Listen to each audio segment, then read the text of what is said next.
Le travail que l'on engage, au-delà des interpellations, on continuera d'en faire.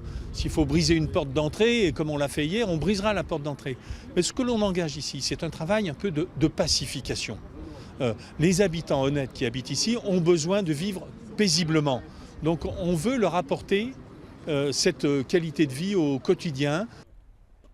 La chaise qui sert au guetteur, qui reste impunément, sans que personne ne puisse la bouger, on se dit voilà, les trafiquants de stupéfiants s'approprient ce territoire-là et font régner un ordre qui n'est pas l'ordre de la République.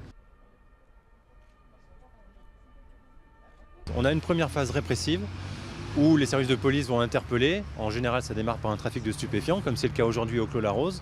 Ensuite, on a une phase un peu plus dissuasive, où on va avoir pendant plusieurs semaines des CRS qui vont être là tous les jours dans la cité, week-end compris.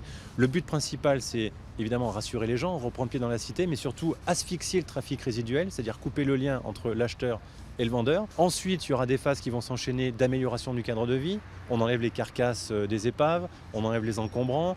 Les bailleurs, s'ils le souhaitent, peuvent faire des travaux, profiter de la présence et du calme dans la cité pour faire des travaux qu'ils ne peuvent pas faire à d'autres moments. Ensuite, une phase sociale avec notamment tous les services de la préfète déléguée à l'égalité des chances en termes d'absentéisme scolaire, en termes de propositions concrètes d'emploi, les contrats d'avenir. Et puis le SAV, qui est la phase finale, puisque quand les policiers sont partis, il ne faut pas laisser la cité repartir sur un mauvais chemin. Donc avoir un groupe de suivi.